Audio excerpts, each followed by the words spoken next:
GHQ Rawalpindi में पाक Saudi अरब मुश्तरका दिफाई ताउन का तीसरा इजलास। दोनों ममालिक के बरादराना तारीखी ताल्लुकात की अहमियत को उजागर किया गया।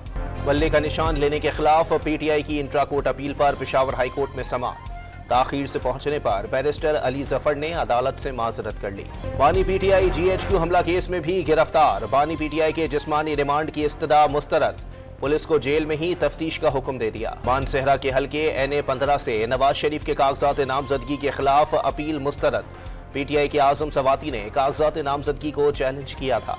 बानी PTI की लाहौर के हलके NA-122 पर कागजात मुस्तरद करने के खिलाफ अपील। लाहौर हाई कोर्ट ने फैसला महफूज कर लिया। कराची से शहबाज शरीफ, पेशावर में शेर अफजल मरवत के कागजात नामजदगी मंजूर। शहरियार आफरीदी, शानदाना गुलजार और रेहाना डार को भी इलेक्शन लड़ने की इजाजत। परवेज इलाही और मोनिस इलाही के कागजात मुस्तरद होने के खिलाफ अपील पर फैसला महफूज।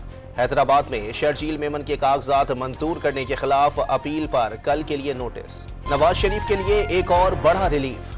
नवाज खानदान के खिलाफ शरीफ ट्रस्ट केस में नैब तहकीकात समेत 6 करप्शन केसेस बंद करने की मंजूरी। डैनियल पर्ल कत्ल केस, सुप्रीम कोर्ट ने मरकजी मुल्जिम उमर शेख की जमानत कबल अज गिरफ्तारी की दरखास्त मुस्तरद कर दी।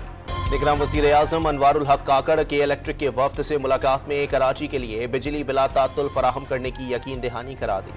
बैंकों से कर्ज लेकर खरीदी गई गंदम की 5,14,000 से जायद बोरियां गायब करने पर महकमा खुराक सिंध के 12 मुलाजमीन नौकरियों से बरतरफ। इसराइली फौज के गजा पर हमले, 24 घंटे में 249 फलस्तीनी शहीद। इसराइल का गजा में असलहा बनाने वाली सबसे बड़ी फैक्ट्री का सुराख लगाने का दावा। और पाकिस्तान क्रिकेट टीम ने न्यूजीलैंड में T20 सीरीज की तैयारियों का आगाज कर दिया।